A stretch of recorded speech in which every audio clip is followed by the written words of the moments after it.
రాష్ట్ర సామాజిక పెన్షనర్ల అసోసియేషన్ తరపున నిన్న జైహో బీసీ సభలో 50 ఏళ్లకి పెన్షన్ ఇస్తామని, పెన్షన్ 4,000 రూపాయలకి పెంచుతామని తెలుగుదేశం పార్టీ తరఫున తెలియజేశారు. అలాగే జనసేన పార్టీ తరఫున ఈ 4,000 పెన్షను ఈ రోజు ఉన్నటువంటి ధరల ప్రకారము ఏమాత్రం చాలు. కనీసం రోజుకి 200 రూపాయలు లేకుండా ఏ వృద్ధుడు, ఏ వితంతువు, ఏ చేనేత కార్మికుడు, ఏ మత్స్యకారుడు, ఏ ఒంటరి మహిళ కూడా జీవించలేదు. అందుకోసమై కనీసం రోజుకు 200 పెన్షన్ ఇవ్వాలి. అలాగే ఉద్యోగులకి భార్యాభర్త ఇద్దరికి రిటైర్ అయినాక మరి వేలాది రూపాయల పెన్షన్ వాళ్ళు పోరాడి సాధించుకుంటే మనం ఇస్తున్నాం.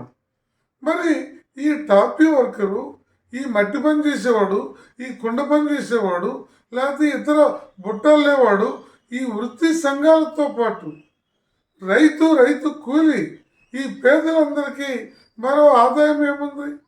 అందువల్ల కనీస గ్యారంటీగా రోజుకు 200 చొప్పున 6,000 రూపాయలకి పెంచుతూ వారి మేనిఫెస్టోలో పునరాలోచన చేసి పెట్టాలని, అలాగే భార్యాభర్త ఇద్దరికి కూడా ఈ పెన్షన్ వర్తింప చేయాలని, కేవలం బస్సుల్లో ఆడవాళ్ళకే కాకుండా రైళ్లలోనూ బస్సుల్లోనూ ఈ పెన్షన్స్ అందరికీ కూడా వర్తించే విధంగా చర్యలు తీసుకోవాలని.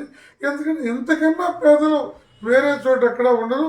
అందుకని ఈ పేదలందరికీ న్యాయం జరగాలంటే తెలుగుదేశం పార్టీ అయినా, వైసీపీ పార్టీ అయినా, జనసేన పార్టీ అయినా, అలాగే కమ్యూనిస్టులు, కాంగ్రెస్లు అన్ని పార్టీల వాళ్ళు ఈ పెన్షన్ విషయంలో ఉదారంగా ఉండి ఈ శ్రమజీవులు జీవిత కాలము ఉత్పత్తి కోసము మరి భిన్న అననుకూలమైనటువంటి, అసౌకర్యవంతమైనటువంటి, లేకపోతే కంపు కొట్టేటువంటి పరిస్థితుల్లో, వాతావరణ కాలుష్యం పరిస్థితుల్లో పనిచేసే వారందరూ కూడా ఈ పేదలందరూ కూడా పెన్షన్ని రోజు 200 చొప్పున 6,000కి ఇతర ఈ గ్యారంటీలన్నీ కూడా ఇవ్వాలని చెప్పి తెలుగుదేశం పార్టీ 4,000 అన్నందుకు అభినందిస్తూనే వారిని 6,000 రూపాయలకి పెంచే విధంగా ఆలోచించి మేనిఫెస్టోలో భార్యాభర్త ఇద్దరు కూడా ఇవ్వాలని ఈ పెన్షనర్ల అసోసియేషన్ తరఫున నేను డిమాండ్ చేస్తున్నాను.